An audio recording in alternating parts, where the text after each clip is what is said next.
It's a fine good evening and welcome, friends of the television. It's a very special day for us as well. It is Thursday, April 7, and we, of course, are vibrating from the economic capital city of Cameroon. This is Douala, your reference point for sports in Cameroon, Africa, and the world over. Welcome to joining us live in yet another edition of that program you've been definitely waiting for. It's all about sports tonight as we continue to bring you updates and, of course, roundups and what's happened.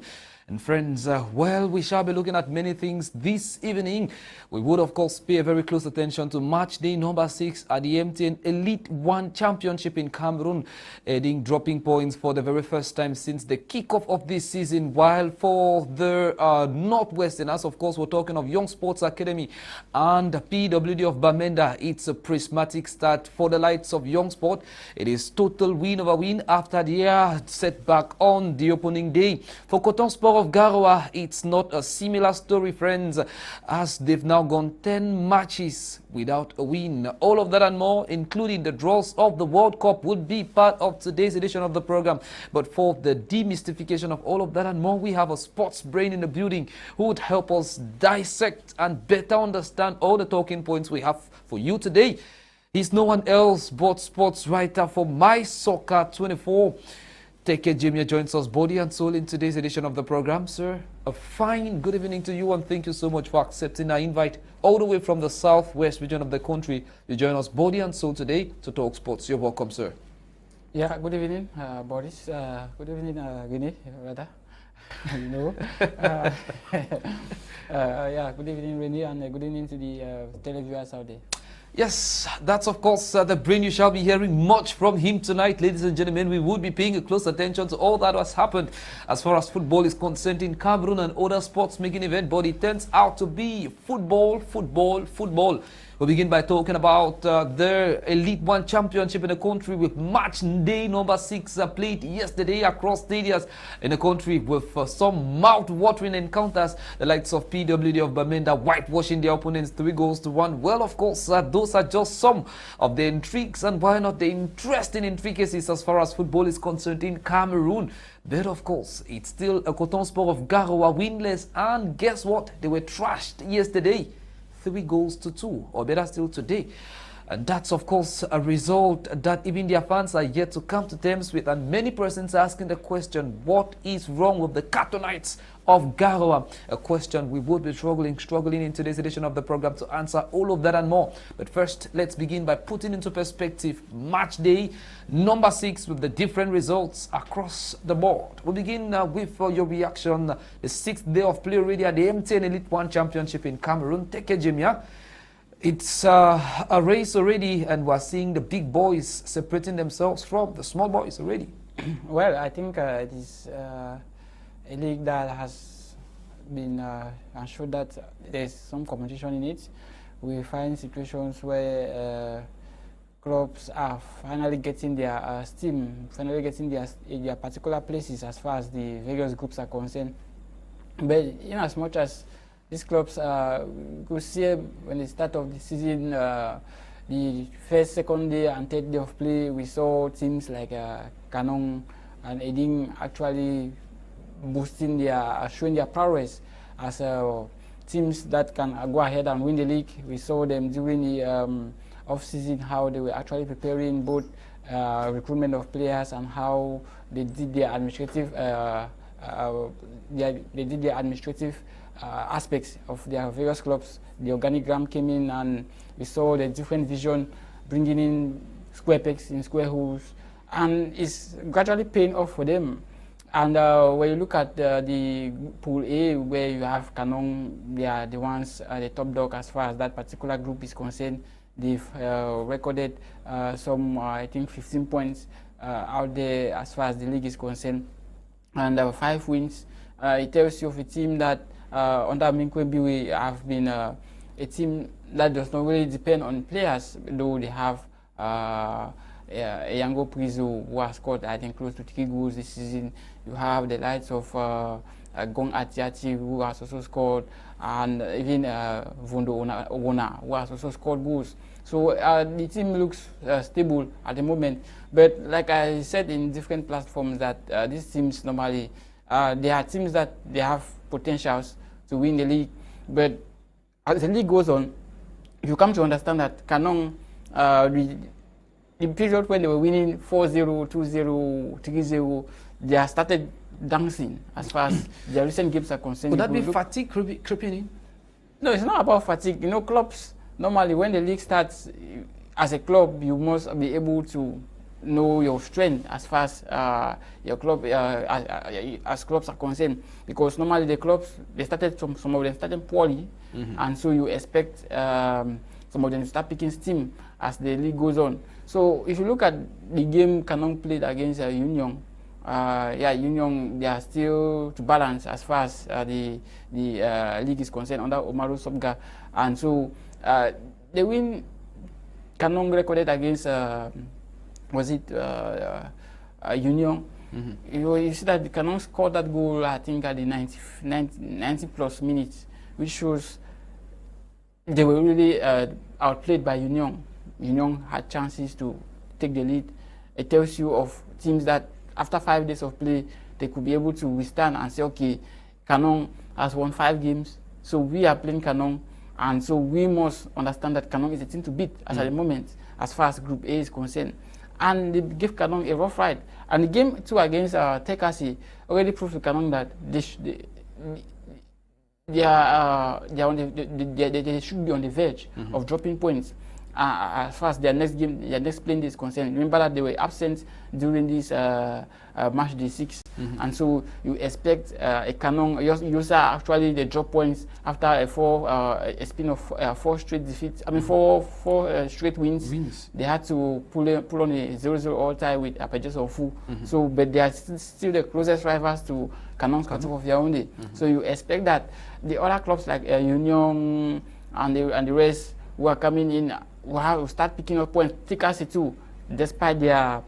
I mean, they are the drop zone as far as that is concerned, and they are yet to record some really interesting and convincing results as far as this season is concerned. Yeah, despite their disunity, Tangana and Esomamani, who have the different factions as far as Tone is concerned, but recently the government had to intervene through Fekafoot and had to solve the various problems to an extent, though it's not yet it's still shaky. But they recorded the win on their last day of play at the weekend, and they are 3 points now. So it shows they have a good team, but it's just the administrative loggerheads around the team that is causing the team some serious of problems. So I think the league is still fresh, but as it stands now, it shows teams have started getting some confidence as far as pinning down Kanong of Yaoundé. You know, even the likes of Edim. That's a team that before match day 5, they never considered a goal as far as the league is concerned, but they considered a goal at the weekend. And yesterday they dropped points against Bambutu Sambuda. Like I said, it was a group of, it was a tie against Bambutus, which I tipped the top game as far as this match day was concerned. Because when you look at it so well, you understand that it was a tie of or a clash of 2 big brains who understand themselves as far as Cameroon football is concerned. Talk of Ndubebosu and Jonke Bonaventure. Let's look a little bit at the likes of New Stars of Douala. They are rock bottom as far as Pool B is concerned. But when we saw their results this afternoon, one is left with the impression that there is something definitely not going on well with the bandwagon from Coton Sport of Garoua. Yeah, you look at Coton Sport. I think it is all about because New Star themselves. They are not finding it easy as far as the season is concerned. You know, they've not been the New Star we used to know ever since. I think we should be looking at these clubs. Actually, these clubs need to actually have a different mentality altogether in terms of how they program their budget, how they go about their business as far as their players are concerned, because if you look at the trend of our football teams in the last 5 years, yes, you could say there has been some little competition as far as national football is concerned. Coton Sport has been unable to win the league 3 times in a row for the past 5 seasons. So you see clubs like Edin coming in, UMS of Loom, PWD Bamenda, and the rest. But now, when you look at the trend of these clubs, the way they qualify for Africa, they tend to face challenges even after they have been eliminated from Africa. They all started with Edin. Edin. They went to Africa, couldn't perform. They bought all the best legs, but we saw Edin sleeping at one point in time. Yes, they won the Cameroon Cup at one point in time, but they slept off. They slept off the radar as far as performance were concerned.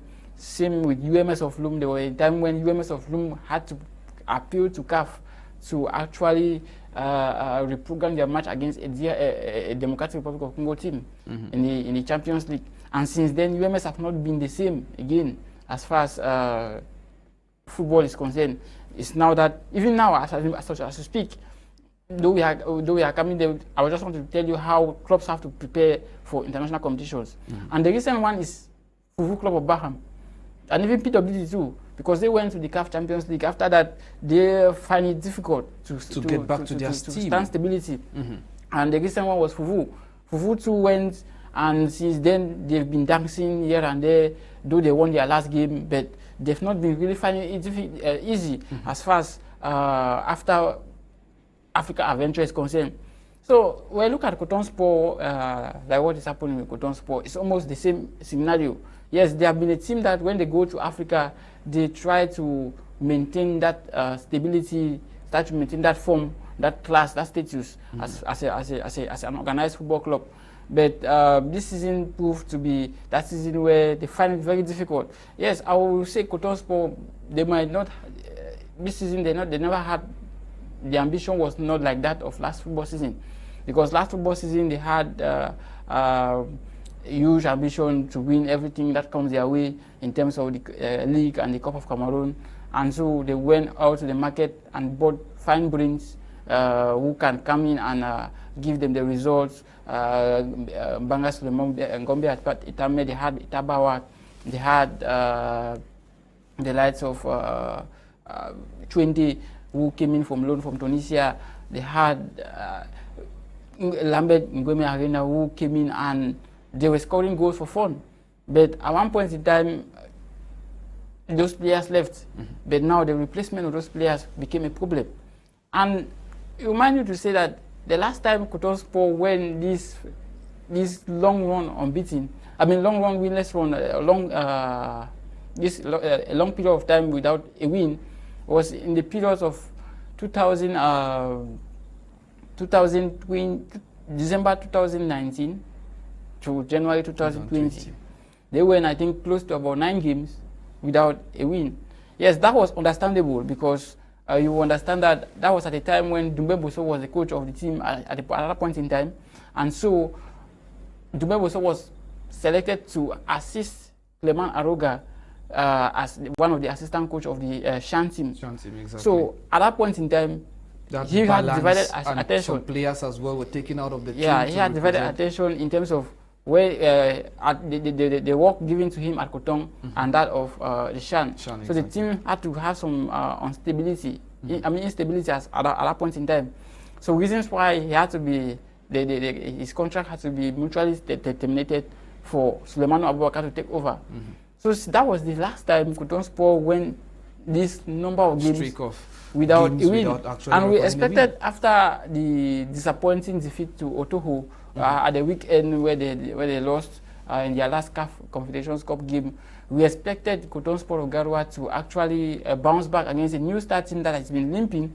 That we saw them being defeated by New Star, by PWD of Bamenda. So we knew that Coton Sport were going to crush a team like New Star, but it seems as if, like again we said last week, that Coton Sport of Garoua has maybe it could be the psychological and the mentality is not there. Not that they don't really have a good team, they have a good team that you actually expect them to go as far as winning the league. But that mentality is somehow lacking, because when you look at it, is it as a result of the fact that Kotong no longer has home games, the Rumdia Stadium? Could that also be affecting the players as well as the performance of the club? Yeah, that could be also a factor as far as the issue is concerned, because when you look at it critically, you understand that even when normally they attended the various meetings, the consultation meetings which FECAFOOT had, and so these various meetings, they had a representative as far as these meetings were concerned. So they agreed, they were part of the deal that we ensure that clubs who play in neutral venues, which were selected by the Technical Transitional Committee in collaboration with FECAFOOT, and they accepted. But when they went back to Garua, things changed. And from there, like I said, I've always been saying that once there is a change or what happens behind the backstage, it affects the clubs or the club performance on the pitch. So, should in case they have gone to Garua and say, okay, this is what the federation has said, this is what the league body has said, let us do what has been said and take every game like a home game, because the season is short. I think that would have changed the mentality of the players, would have given them the players some hope that actually they can actually go out there and get results as far as the league is concerned. But they went there and they changed the entire situation, that we were not ready to play the league because our stadium was not selected, and so this is why they had to now pass through the back doors and go to directly to the presidency. Whereas that's not what should have that's not what ought to have been done. What ought to have been done is just to note that as at now, Kotong is second to the last as far as classification at the Pool B is concerned, and there is definitely need for things to be done and done even more rapidly with a sense of urgency. Where do they start from? Because if Kotong has to go top of Pool B, they should start by winning games back to back. But when we look at their upcoming fixtures, we're asking ourselves if they're finding it difficult to pick points against the likes of New Stars of Douala. Who are they beating as far as their upcoming fixtures are concerned? Yeah, that is where the problem lies, because we expected them to at least actually look at themselves and say, okay, we've got 9 games without a win.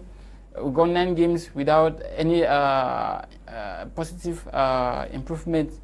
So let us see if we could manage and pick up our pieces, or change our fortunes, change our misfortunes to fortunes by against New Star of Douala. That is also a limping team as far as the league is concerned. You understand that even the New Star themselves are not getting it right as far as the league is concerned. So you come to realize that it is really terrible on the part of Kotong Sport of Garua at this moment.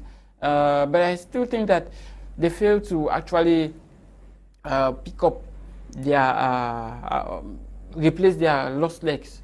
Yeah, that's one thing. That's one key factor, because if you look at the guy playing their central defense, Havengumo, he doesn't really look good at times. Yes, though he had some good times in the Comfort Cup. We saw his performance against Otoho out there in Congo. He played he was one of the outstanding players, but he's not that consistent as you may believe, like the likes of Ngombe and Banga Suleiman, who had to do the pair at one point in time in their historic season, which they had last season, where they went as far as the semi-finals of the Comfort Cup. That team is no longer there. Even the Tabawak, who had to be playing, is like a makeshift defender. He can play. You could deploy him to play at the right back, at the left back, so he could is flexible in terms of the wings.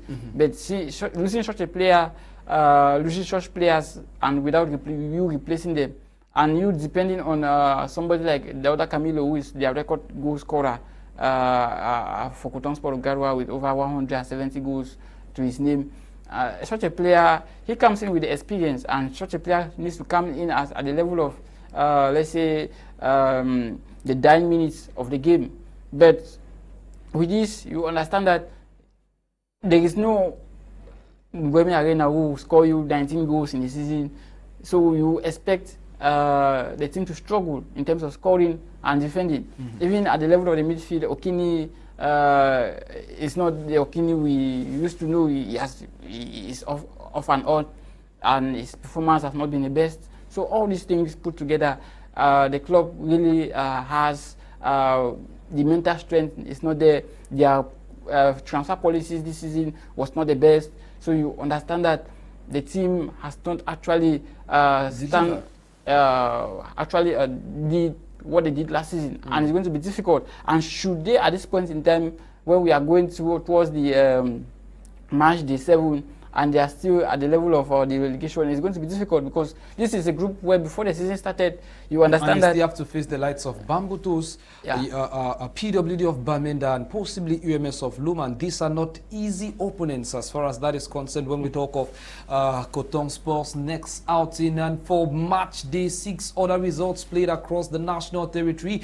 We recorded the following results with Les Astres of Douala pitting against Fauve Azur, and it was a 1-0 goal scoreline there for Astres of Douala. In the meantime, AS Fortuna took on Racing Football Club of Bafoussam, and it was a stalemate 0-0 out there. APGS and Young Sport Academy also separated on a 0-goal tie, while of course at the Limbe site, UMS de Loum also could find it difficult recording goals against the very tough of Kribi side there, 0-0 as well. For Yafut, they were whitewashed by PWD of Bamenda 3-1, while of course Edin Sport recorded a 1-all tie with Bambutus of Buddha, the Mangwa boys out there.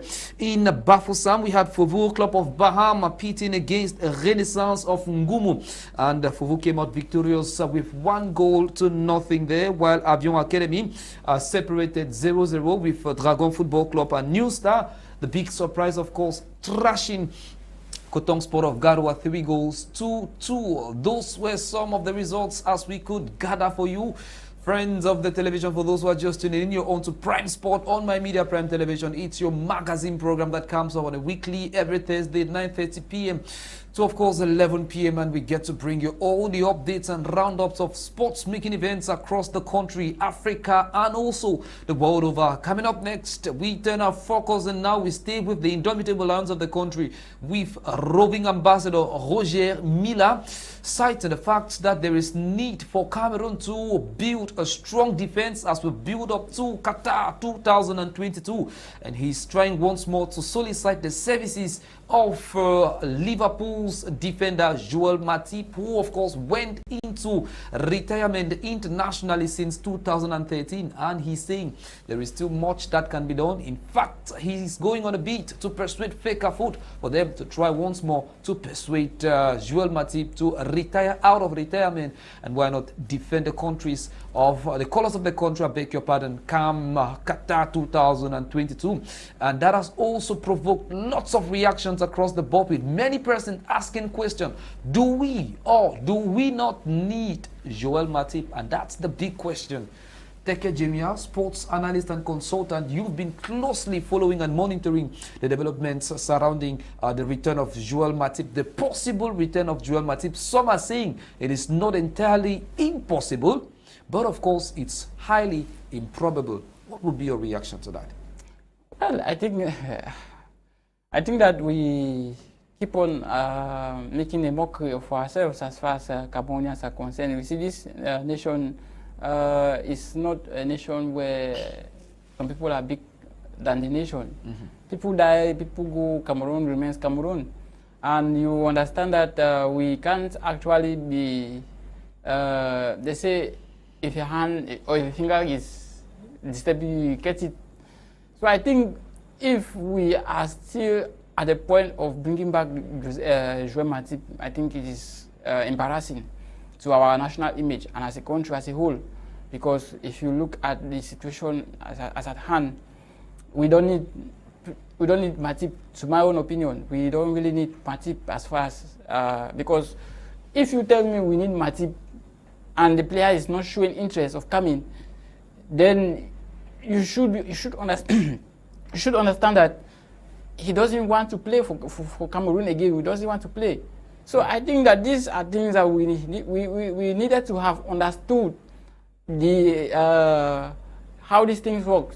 You going to call back a player, I think, to me, thank God Mileta is giving the consultation. He's still he wants to channel it to Fekafoot to give him the to give him the green light to go and talk to him again. But I think that this is putting the reputation of this nation to the mud, because a player like Matip, this is a player we've been begging since coaches have come in. We saw Hugo Bruce extending his hands to bring the guy to the team. We saw Clarence Seedorf doing same. We saw the likes of Conceição coming in doing same. Now it's a time of Rigobert. I think it is high time for us Cameroonians to think that to start thinking of, depending on what we have at this point in time, depending on these players, give them the confidence. I think that the major problem, yes, we've had lapses at the level of the defense in terms of the center backs, especially the likes of Ngandi. But I think Rigobert, he's a defender. He stands to be in a better position to actually adjust whatever defensive problem we have as far as the national team is concerned. Because I think a coach who comes to a team and is a defender, he must be able to apply his knowledge as a defender properly than the other departments of the team, rather than bringing Matip. Matip doesn't seem to be the antidote as far as our defense is concerned. But so when we take a closer look at the team from the Africa Cup of Nations Total Energies 2021, and when we also look at Cameroon's qualification, a rough ride as well, we find lots of lapses, with many being too critical of Ngadi, and that tells us one thing: there is need for that swift defender who can, of course, take a responsibility, who is able to command that back line and be able to, communicate with others as well as the goalkeeper. And that's seemingly what is lacking at the defense. Who else do you see occupy that spot and possibly help the country? Well, I think that Nkande could still do it. Matip, yes, he's a fine player. He's a good player. He's a super player. And he deserves all the accolades. You can't take it away from him. He's a nice player any day, anytime. In fact, we were at one point in time saying that he's the one doing all the job, not even Van Dijk, as far as Liverpool is concerned. But once a player's mind is not part of the team, you don't force it anymore. You don't go in for a player who has already decided. Before the AFCON, his father came out and said he wished that his son plays back for the national team or returns to the national team. But the player outrightly refused. So you can't change a player's mentality once if Matip wanted to play for Cameroon. I think the AFCON called up and persuading him to come and play for the national team, to come and play the AFCON in your own home country. He should have been part of that particular team. And I don't think, or I don't see any visibility, any hope that he's going to come back to come and play for the World Cup. Even if he does, there was one time I said if he's coming, they should give him the captain armband and he should be playing regularly. No, that is, you are coming to create more factions again in the team at a time when we are calling on a serene dressing room as far as the national team is concerned. So we expect a high level of responsibility, high level of caution as far as the team is concerned. We don't expect, because our last two World Cups have been so horrible. Even the one in 2002, despite the fact that those players actually played with their backs. Yes, against Germany, we had a red card. It was difficult for us to counter Germany. But we won Saudi Arabia and we drew Republic of Ireland. That was the last time we had a tangible result at the World Cup. But when we look at 2010, 2014, it was plagued with a lot of instability in terms of the administrative lapses. And so if you are bringing Martin now with his preconditions, it's going to create another backdrop as far as the team is concerned, and that is what we want to actually achieve at the World Cup, because it's been shameful that a country that first qualified for the first African country to first qualify for the quarterfinals of the World Cup leaves a World Cup 32 out of 32, 31 out of 31. I mean 31 out of 32 is a shameful thing. So those are things that we want to avoid going into this World Cup in Qatar. And so bringing Matip again is going to be a double-edged sword. Now, he coming in, he knows that the nation is desperate. That's why I say that is an embarrassment to our national image as a country, because Matip already knows that we are desperate of having him back in the national team.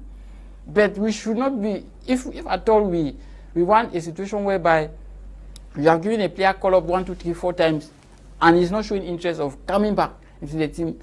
I don't think it is actually right for you to continually begging him, because begging him again is like you being desperate of having Matip at the national team, and that again will make him more and more you feel as if it's like a demigod we are trying to go and beg. Whereas I think we should just do away with Matip. We can train Matip, like Eto said a few days ago. We don't need Mbappe, who was born in Bordeaux. Same, we don't need a Matip who was born in Germany. We need a Matip that is born in Cameroon, who knows how Cameroon football is being run. That's why you see, I keep on like to look at, when you look at Chupu, you look at Abubakar, their football styles very different. It's different, because Abubakar grew up in Cameroon, knows the Cameroonian system. But with Chupu, that's somebody who has played for the German on the 20s or on the 19s or so.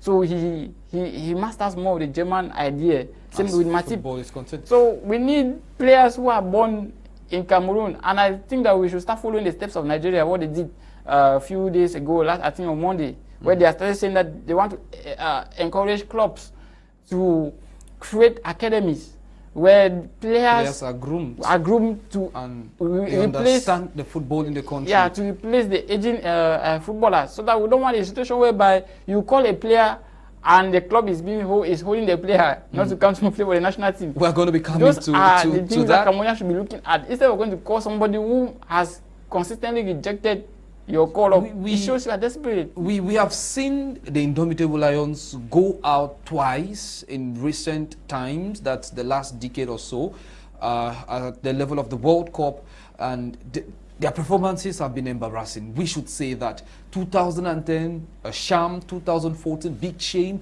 And interestingly, one of their opponents in 2014 happens to be the same they would be meeting. In fact, is a rematch, or better still, a return leg of what happened in 2014. And when we look at some of their outings and their performances, the big question one is asking is, what are some of the lessons the current team, the coach, the players can copy, can learn from 2010 and 2014? What is that lesson? What are the lessons they can learn? Yeah, what lessons is clear. This team, as at this point in time, like I said last week, we need a team. It doesn't matter the type of players you have. What matters is how well the mental strength of those players are kept intact. That is what matters in football. Football is not nowadays. It's not talent again. I mean, it's not how well a team is built behind a team of stars. No, like in the days of Real, where they had the Galacticos. Even they had the Galacticos, but they couldn't dominate Europe for a very long time. So it's all about the mental strength of a team. Now, who ensures the mental strength of the team is what happens behind the backstage. We looked at, that's why I said that the team we had in 2010 and 2014, we can't compare with this team that we have as at this point in time. But that team of 2010 and 2014, they failed us. It's not because they never had talent. They had talent. We had players who were playing for one of the best clubs in Europe. I think if you look at even Itanji himself, was coming from a top flight club in France. So we had good players who were playing for the top European leagues. But now, what killed their mental strength was because the backstage was not united. The dressing room was destroyed. So that affected the performance on the pitch. We saw Mukanjo and Equator tried to exchange blows, whereas their teammates. At the time, we saw a violent verbal exchange between Mokanjo and Alexandre Song. That is it. So even at a level of 2010, we saw almost the same issue. And that was how things worked. Not that we never had a good team. We had a good team. If you look at the African teams that went to 2010 World Cup, you look at Ghana, you look at Ivory Coast, you look at Algeria, we had the best. I would say we had the best team. It was just a need for us to have a serene atmosphere where those players will understand why they are in the why they are at the World Cup. But that was absent. So once that is absent, you expect negative results. So at this point in time, we have an average team. Yes, we have Katuku, who is, I think, the most rated players in terms of market value at the level of the national team. But when you look at him, if you compare, that's why you compare the team we had players who had market value. Ekoto was the best in Tottenham at the time. It was Danny Rose who sit on the bench and watch Ekoto play. So you understand Jeremy Chitap, those were players we had. Harry Bedimu played for Montpellier. Those were left back who came with competition. You understand? So all this, we have to make these players understand that they can do it.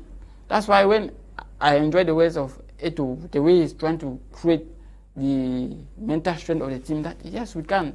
Because even in the Confed Cup in 2003, where we beat Brazil, nobody gave Cameroon a chance. Brazil had Adriano, Ronaldinho, Dida, Lucio. Those were established stars whom nobody ever tipped Cameroon of actually beating Brazil 1-0. And we went to Brazil, we went out there in the Confed Cup in France, we defeated them. So we can still defeat them. It depends on the mental strength of the player. Mentality is something that is one of the key factors of a football player or a football team in general. Once your team has the mental strength to go places, they can dish out the result, they can deliver the result, no matter the level of the players level, no matter. Because even in 2010, Ghana, you won't look at Ghana as a team that will go as far as the quarterfinals. Nobody ever researched that. People will look at Ivory Coast, Cameroon. Not. But the Ghanaians, they built a solid squad, graduating those players that had won the Under-20 World Cup in 2009 in Egypt. The players of Andre Ayew, Budran Ayew were coming in at the level of the senior team. So nobody gave them actually the chance to actually go as far as that particular tournament is concerned. But they did. But because the Cameroon had already had established stars out there in Europe, could not. But instead of saying, okay, we finished with 4 points and we were booted out, but we came out with 0 points. That's to tell you that once the mental strength is not there, once the unity is not there, a team can never perform. I keep saying it, should we bring Matip into the national team, it is going to affect the team negatively. We should stop all this lobbying of football doesn't go with politics. We should accept the fact that Matip has deliberately denied to play for the national team since 2014. Yes, we understand that his reason was because Cameroon football was unstable. It was amateur. It was managed by, in quote, amateurs in an amateur manner. So he normally has a reason.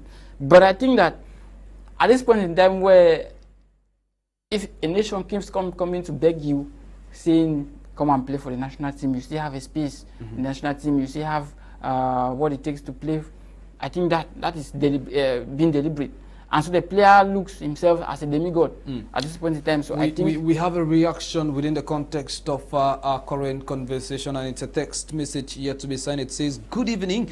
For me, I think Matip is a good player, that we need him. Anyone that say Matip is not good, that person is not a Cameroonian." No, we are not saying that Matip is not a good player. The goodness of Matip. We are talking about you deliberately denying consistently that you don't want to play for a national team. So what then should we do? Should the nation come and meet Jurgen Klopp and tell Jurgen Klopp, bring this player if you don't want to? No, I think we should understand that He's absolutely a good defender, yes. but the will to play for Cameroon is it's not there. You can still bring him to the national team. He accepts to come. He will not play the 100% like he was willing to play. You seem as if it's like you actually wait for a girl and you constantly go for that particular lady, but you fool yourself with you say, okay, you are fooling the girl with money, but it doesn't mean that the girl loves you. Absolutely. So that's the same thing. So you might tell Matip to come, he will accept, but you will come in and it might mess up. Maybe his mind will not be. He might be coming in with lots of pressure, given that people already know the kind of defender he is, and they would be expecting much from him. And at that, Matip would want to play the game, but with lots of pressure at the back of his mind, and that will also affect his performance. If you think otherwise. Yeah, not only that, but you come. It's like you are forced. He's reluctantly coming just to come and please Cameroonians, but not actually coming to come and like being assured of defending the national colors. Now, the aspect of patriotism will be missing. We have because Jemea who is coming in. It seems like he will be coming like a mercenary. Now, Jemea coming in, what is his role as far as the national team is concerned?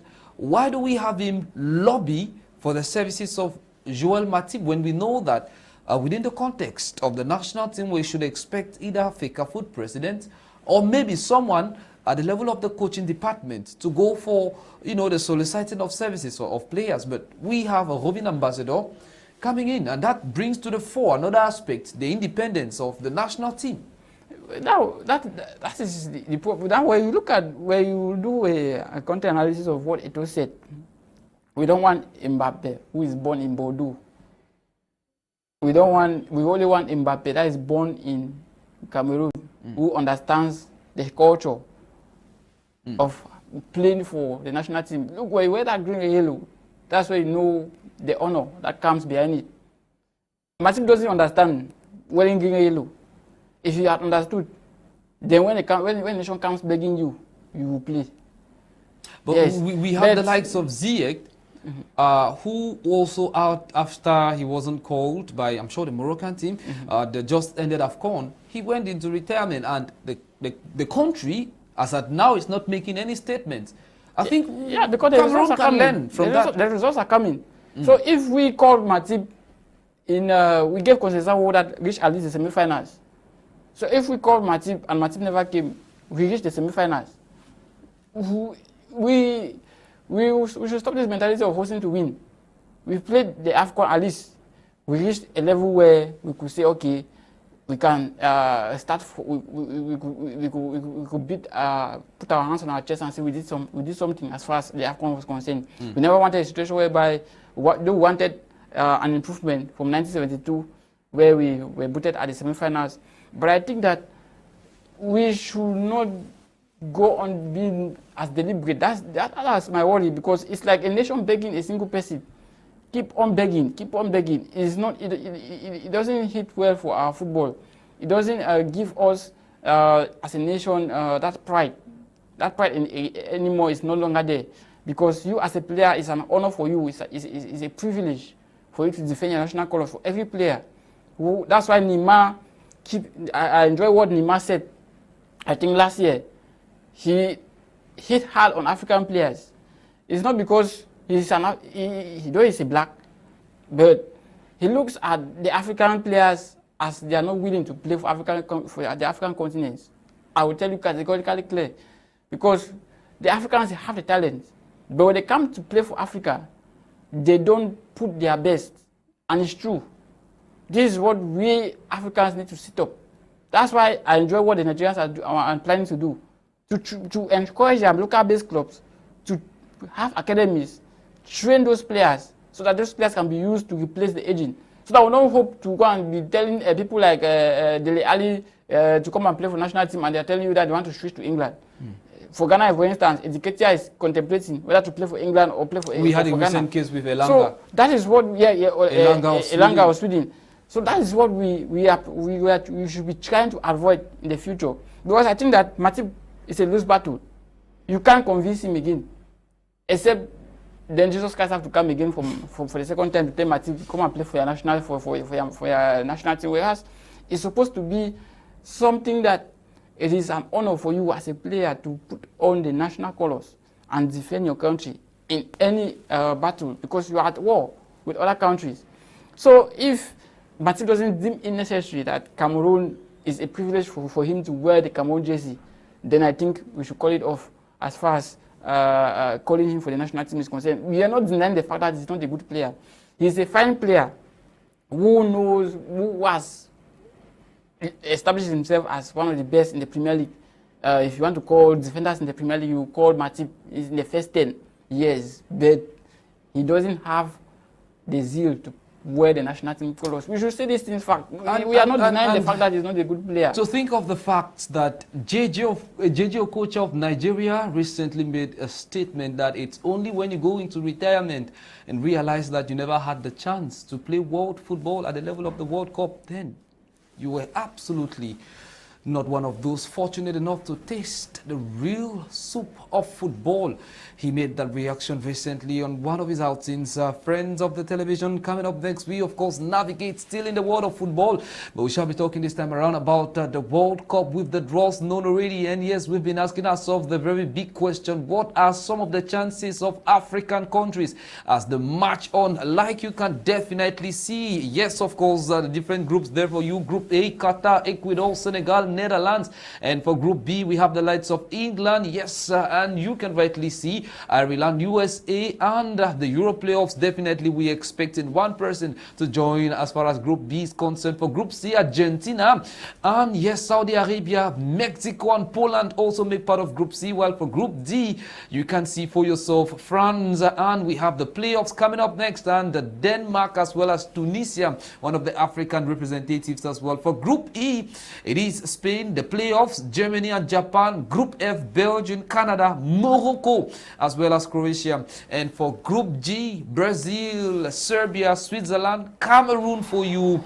And Group H, Portugal, Ghana, Uruguay, and Korea Republic. The different groups there for you. We shall begin first, of course, as you can see. Let's talk about the Indomitable Lions as they go into that very enticing group where we have the likes of Brazil, Serbia, Switzerland, and also themselves there. We are looking at Cameroon to play their very first match. That should be coming up against Switzerland before they go further to play the likes of Serbia and thereafter Brazil.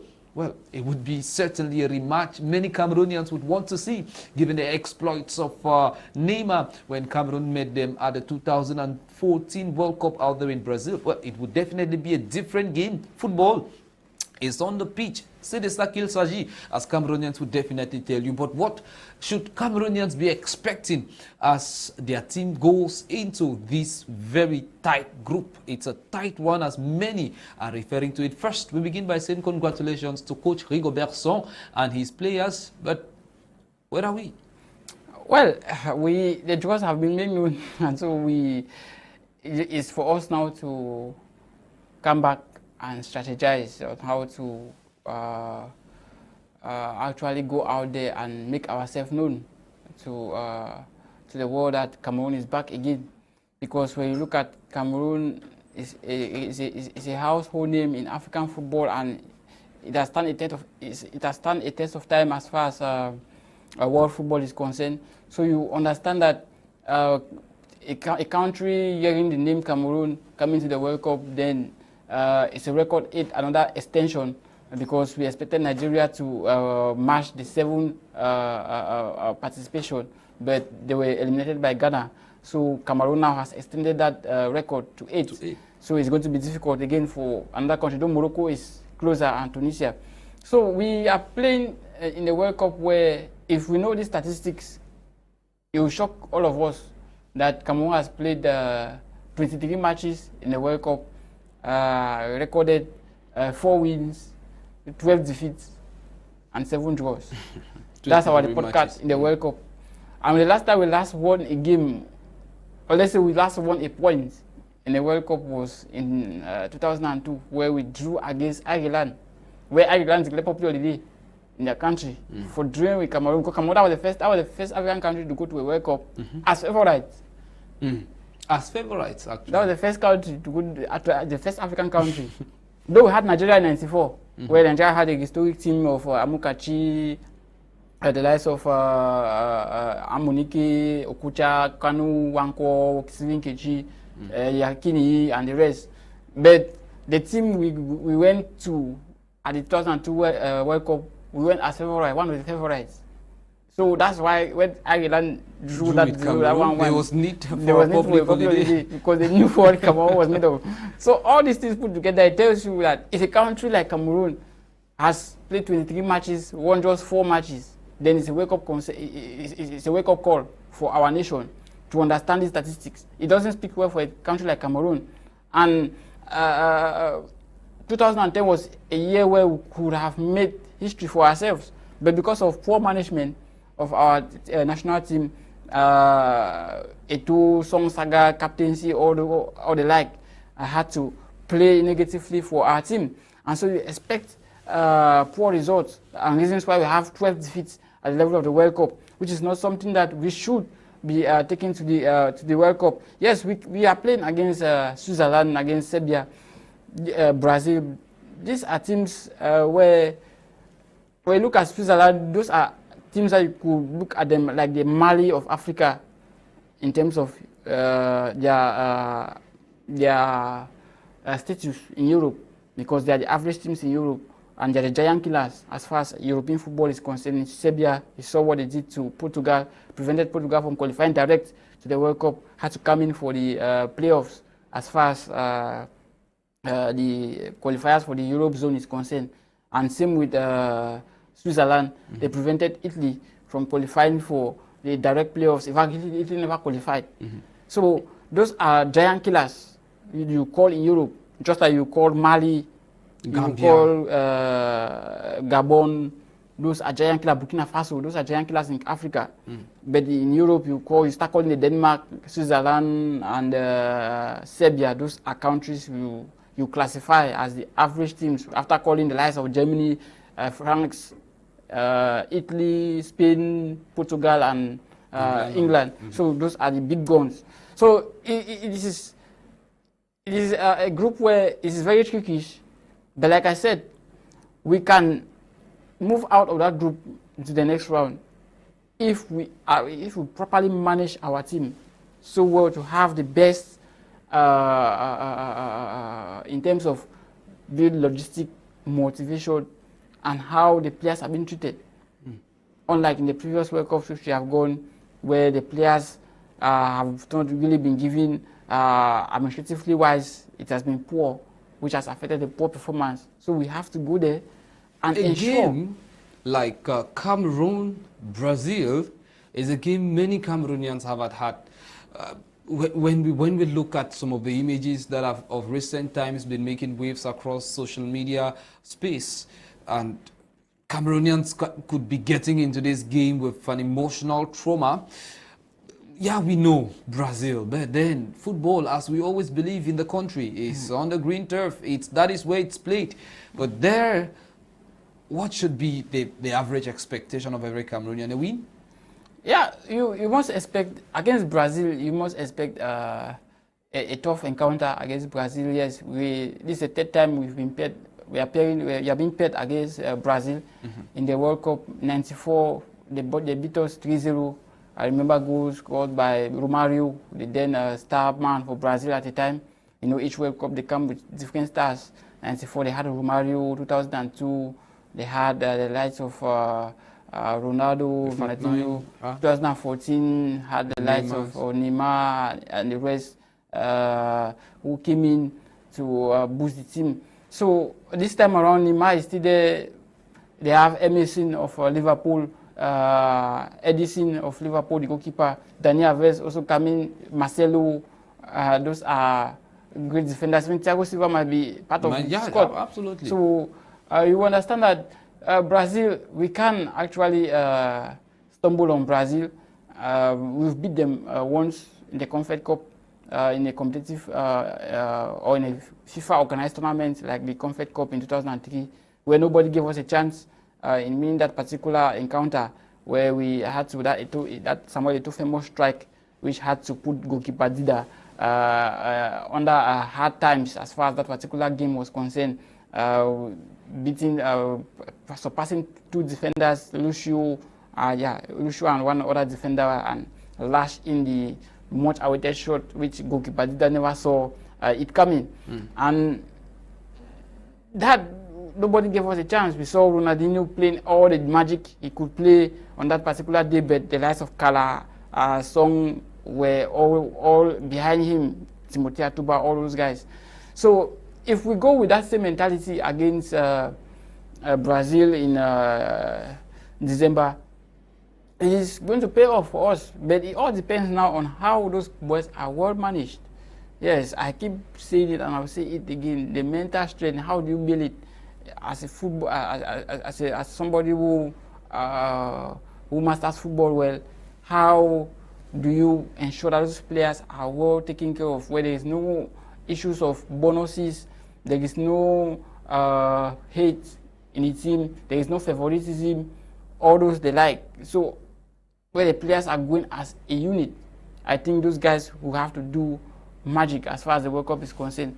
So it is something that we have to take into consideration, yes. And even in the last 15 matches, we've been able to lose just, I think, 3 of those games against Egypt. The match against just 2 against Egypt and Algeria in the first leg, which we lost at the Jafuma Stadium. So we have a team that can go places. If we just need to maintain that level of administrative professionalism in the team will go anywhere we want them to go. Like another African country coming into this particular tournament with a spirit of revengeism is Ghana. They would be meeting old-time rivals. Yes, let's call them rivals. We're talking of Uruguay, and everybody remembers the hand. Everybody remembers the hand. We're talking of Luis Suarez, and maybe he would still be part of the Uruguayan contingent to be part of this tournament coming up in December. We are also looking at Ghana, and what are some of the chances of Ghana as they go into this tournament, meeting again with Uruguay?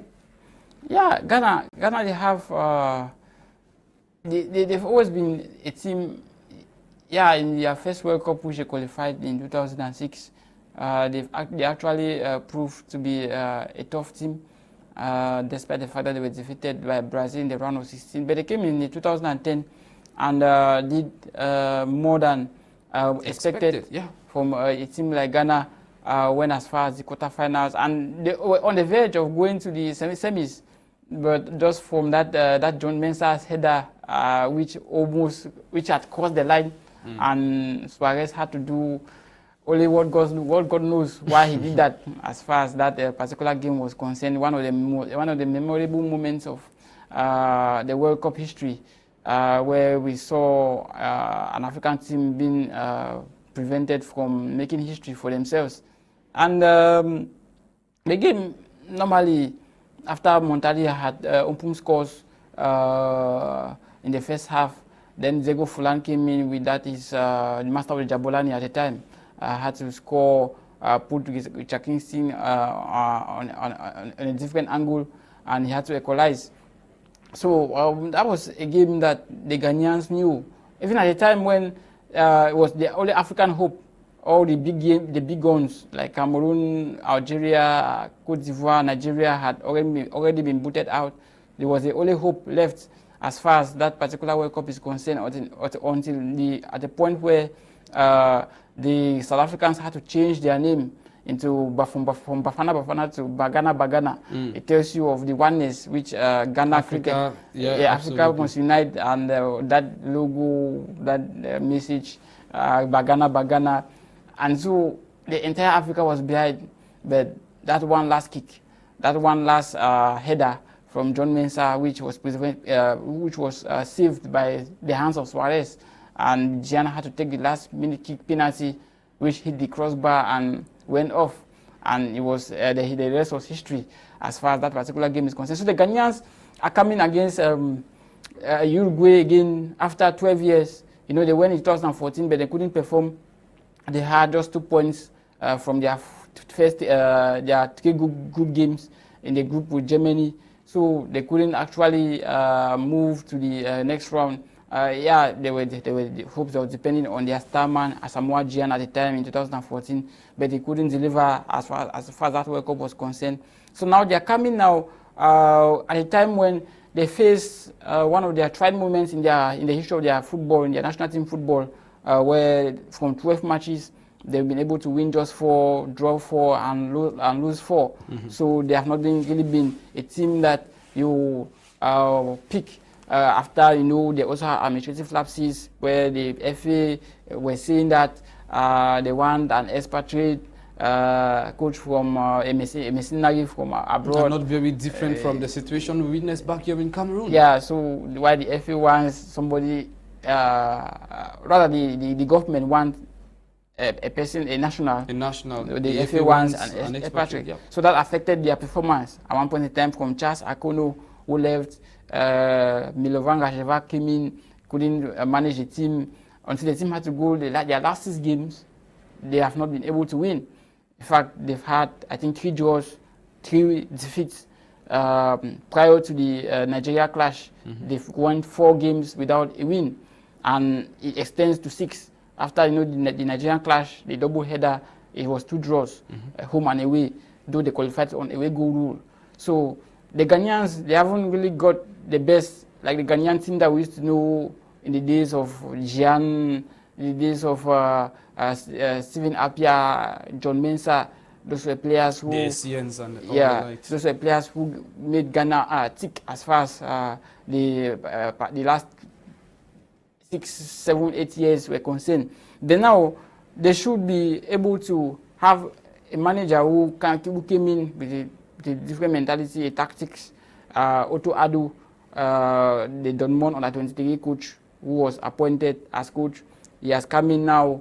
He looks more somehow comfortable with the qualification of Ghana, and the president has shown his support for the team, that shown his full support, that they are willing to support the team at the level of the World Cup to go as far as being performant in the World Cup. So I think it is time for the likes of Andre Ayew. This is their last time they are going to showcase their talents. The Ayew brothers, those are players who they were inculcated. They graduated from the under-20s and were inculcated into the senior men's team. So their time is almost up as far as the World Cup is concerned, because by 2026, Ayew should be 37 or 38. Same with Jordan Ayew.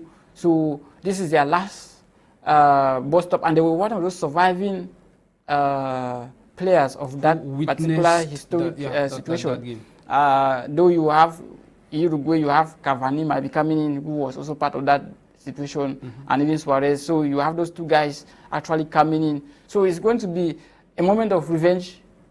Seeing Suarez on the field, on the pitch or on the green turf, remembering that historic moment, will tell you it's going to be a war between those 2 countries when they meet at the group stage. So the Ghanaians, they've always been that team in their last, this is their 4th appearance in Qatar, and so their previous 3 hasn't been really bad. They've had a decent performance as far as the World Cup is concerned in their last 3 previous attempts, crossing the round of 16. I mean the first round twice, 2006 and 2010, though they failed in 2014. But now going to 2021, the 22, they will expect. Remember that in 2006, the last time they failed not to qualify from the group stage of the Nations Cup, they went to the round of 16 of that particular World Cup in 2006. So this year might be that same year, which they were booted out of the first round of the AFCON and go a long way. So the Ghanaian teams, I see them have potential, especially with players like Daniel Ameti, Thomas Partey, who are coming in to take from where Stephen Appiah left, Gian left as far as the team was concerned. So I think they have some brains which can actually help the team to go places. But It's only when they meet their various matches, but I still have confidence in them that they can still go places. Let's turn our interest now to Group A, where another African ambassador finds themselves. They were talking of Senegal, and they would, of course, be meeting the likes of host country Qatar, Ecuador, and the Netherlands. Well, that also looks to be, according to popular opinion, one of the simplest groups. Yeah, you have it out there. Group A for you, Qatar, Ecuador, Senegal, and Netherlands there for Group A. Senegal apparently seems to be a little bit in some comfort as far as the draws are concerned. Jemea, take care. Yeah, Senegal looks the team that is actually the most comfortable as far as all the African teams are concerned. Playing against Ecuador, playing against Qatar, host Qatar, the Netherlands. Yeah, the Netherlands looks the tough opponent. They have played the World Cup finals 3 times, though they are yet to win the World Cup, but they have played 3 times. In 3 occasions, they have been vice champions of the World Cup. So you understand that they are coming this time around after missing in 2018. So you understand that the Netherlands will come to top that group. That's their first target, and then go as far as even clinching the title. So they look like the potential group winners. But Senegal, the fight is going to be Senegal-Netherlands for who qualifies. For though there could be surprises in terms of who doesn't go between Senegal and Netherlands, but those are the 2 potentials who can actually sail through as far as that particular group is concerned. So Senegal, that's a team, they are African champions. You expect them to actually qualify, coached by a former Teranga Lions, Aliou Cissé, who actually was there in 2002 when Senegal first qualified for the World Cup. Notice their 3rd appearances. I mean, their 3rd appearance at the World Cup. So you understand that in 2002, when they made their debut tournament, they beat France and qualified for the round of 16, and they were beaten by Turkey after extra time. I think 1-0 by Turkey in extra time in 2002. So in 2018, where they qualified after close to 18 years of absence, they came back in 2018. They performed, they had a decent performance, but they were booted out. We know the situation, fair play rule, say that they had lost the use of yellow cards or red cards, and so Japan had to go ahead of them, though they finished 4 points each. But this time around, with the high level of confidence, the maturity of the team, the mental strength of the team, that's what guides Senegal. The mental strength, the maturity of the team, leadership also matters. That's a team that has the greatest leadership among all the African representatives. They have the leadership. Koulibaly is a leader in the team. You have Sadio Mane, those are leaders in the team who can lead the players and see this is where we are heading to. And with a coach like Aliou Cissé, who was also a former captain, a former defender, they have the leadership. That's why I said with Cameroon, if they have people to see through out of the group stage, they must have that leadership as far as the team is concerned. And so who else can provide that leadership? I don't think Matip can do that. We have Boubacar who can do that. We have Ngande who can also do that. And we have even Chupu who can do that. So we need leadership. So the Senegal stands a team, is the only team that I've seen that they have the leadership in the team. Koulibaly is a leader.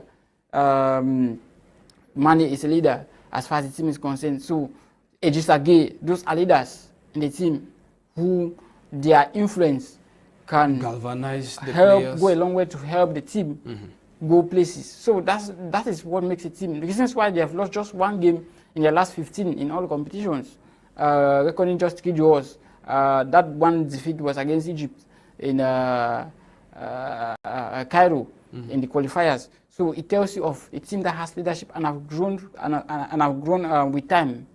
In 2018, they weren't matured as they were in 2018. But now, if you look at the team, the quality, the mentality the team brings into the table, it tells you that they can even go as far as beating the Netherlands in their opening days. So that's a team that has all it takes. It will be a shocker for Africans to see Senegal not qualifying for the knockout rounds of the World Cup. Let's take interest now in Group F, where we have Belgium, friends of the radio, and of course those of the television. We have Belgium and another African representative there, no one else but of course Morocco. And as part of that group we have Canada as well as Croatia. Well, that's a tough one there. Belgium, Canada, Morocco, Croatia. Jemea, what are the stakes for Morocco? Well, for Morocco, that's a team you always count on them in any tournament. They've been unable to, I think they've not lost a game in their last 17 games. That's the most consistent team going into this World they've lost Cup just one game. Africa. They've lost just one game in their last 17, and that was against Egypt in the quarterfinals of the Nations Cup in Cameroon, where they lost after extra time, where they were leading Egypt. Mo Salah scored and then providing an assist in the extra time. So that's a team that went throughout the qualifiers, dropping points in just one game, and that game was against DR Congo in the first leg of the playoffs, and they trashed DR Congo now 4-0 in Morocco. So they've, out of 8 qualifying matches, they were able to win 7, draw 1. That tells you of a team that is consistent. But I will not be convinced by their consistency.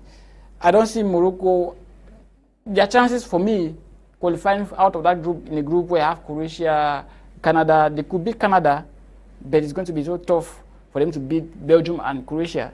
Remember, Croatia were finalists in 2018, so you wouldn't expect Morocco to have an easy ride over Croatia. No. So they could beat Canada, yes. They are making their first appearance at the World Cup for over 34 years. So you expect Morocco to have an easy test or ride over Canada. But now to get points against Croatia and Belgium is going to be difficult. So you expect a team of Morocco where this is their 6th appearance. They've never gone past through the group. No, they've gone through past the group stage just once. That was in 86. Yeah, 86 in Mexico. Yeah, 86, where they were defeated in the round of 16 by Portugal. They lost that game 1-0. That was the last time they qualified for. They qualified out of their group. So since then, they've been unable to qualify out of their group. Last time at the World Cup, they finished with 1 point. They had draws with, I think, they had defeats against Portugal. So it was just 1 point that they left the World Cup in 2018 with. So coming now with the 2022, is going to be difficult for them to break through Croatia, Rakitic, Modric. Yeah, though they are aging, but you could see their exploit with Modric. You could see what he's doing with Real of Madrid. He's one of the key players with Real. Rakitic, he's also another fine player with Seville. So it's going to be difficult for Morocco to actually qualify from that particular group. They could beat, they can beat Canada, but the other 2 teams are going to be stunning blocks to their chances of qualifying for the knockout rounds. Roundups there, of course, ladies and gentlemen, viewers of My Media Prime Television, as far as the draws for the Qatar 2022 games are concerned, and you've been watching us, as you can rightly see. That's it, of course. The Africans who have been looking at their place and how far they can go, and within the context of the Total Energies 2021 Africa Cup of Nations, we have the first, yes, of course, we're talking of champions of Africa, Senegal, who also are going there, and according to that ranking, Cameroon is the closest to Senegal, 3rd place in Africa for within the context of the AFCON. And we have others coming in as well from the different ways. Well, we also know that recently the rankings were out and Cameroon gained just as place as far as FIFA rankings for the last month is concerned. That also gets to tell you that there has been some improvement at the level of the national team. We shall rapidly take a rundown of our different talking points as we plan to kiss you bye-bye from this corner. First, we were talking about the Elite One Championship in Cameroon, and yes, the prismatic performances of the likes of Young Sport Academy, Ding, who dropped points for the very first time this season, as well as PWD of Bamenda, not to also forget Canon of Yaoundé, who have gone 5-on-5 wins, and they are topping their different pools as well. We looked at that. Jemea, take care. Any last words as far as national football is concerned before we kiss viewers bye-bye from this plateau? Well, it is the international elite one. It shows that some clubs, not all the clubs are. I mean, it shows that all the clubs are beatable, and you can take points from any club as far as the league is concerned. So I think Canon should be ready for war in their next game. I think they'll be playing against Nsah also. So I think they should be ready to start giving out points, just like Edin has started. So I think for the African teams who are going for the World Cup, it's just for us to go out there and play our football that we know. I think even the likes of Tunisia too, as a country we've not talked about, Tunisia. So we'll find a Tunisian side that has qualified for 6 World Cups, exactly. But they've been unable to go past through the group stage. Yes, their only achievement they have in the World Cup was in 1978, when they became the first African country to record a win at the World Cup, and that was a 3-1 win over Mexico. And so since then, we've never had a Tunisian side that has gone past through the group stage of the World Cup. Maybe this time around, they can go past through the group stage, but it's going to be very difficult. I think in 2018, they only drew against Panama, which was also, I mean, they won Panama, they won, I think 1-0 also. So they drew, they lost to Belgium and England. So you won't really see the Tunisians. So, but they can still create the challenge, the various changes as far as they're playing Denmark and France with another team that is yet to play the playoffs. So they could maybe have some good times with Denmark and the other team, but France is going to be like a stunning block to them. So we just wish them the best as they go. It's just the preparation, the right call-ups, which are also important, because I think we will not have a situation whereby players will be held by their club saying they want to play like what happened in the AFCON. We will see their players at their disposal like Wabi Kajri, Youssef, Narski, all those big names, Benset of Tunisia. Those are good players who can come in to energize the team of Tunisia. So all in all, we wish the Africans the best, because it's always our wish to see that Africans perform, and why not go beyond the quarterfinals, and why not maybe taking the semi-final spot or even playing the finals. That is what we want to see for African football, because it has grown over a long period of time, and we think that it is high time for Africans to start feeling the taste of the World Cup. But when we look at the recent performances of these African teams at the level of their qualifiers and the Nations Cup, who do you see go farthest at the level of the World Cup? Yeah, like I said, in other platforms, this is the first time we've had the three nations which have made Africa proud in the World Cup for the first time. Cameroon, Senegal and Ghana. So we expect one of them to actually go beyond the quarterfinals. It's just for us to get the right call-ups, get the right frame of mind, get the right mentality, and then we are going to get the much awaited results. But I think Senegal stands a better chance to go as far as, why not get into the semi-finals. Well, until then, we keep gnashing at it as we anticipate for the global games come December. Ladies and gentlemen, that's all we put together for you in today's edition of Prime Sports on My Media Prime Television. We've been vibrating from Cameroon's economic capital city of Douala, and we're extending profound gratitude to all those who took time out to watch us, and as well as send us text messages, reacting and asking questions for clarifications. Well, Jemea, take care, your sports writer for My Soccer. We are grateful you came with us today all the way from the Southwest region to be part of today's edition of the program. Thank you very much for accepting our invite. Do well to have a safe trip back to the Southwest region. Yeah, thank you very much, Rene, and we hope that the listeners enjoy the program as far as today is concerned. We hope that if better was not good enough, the best is always still to come.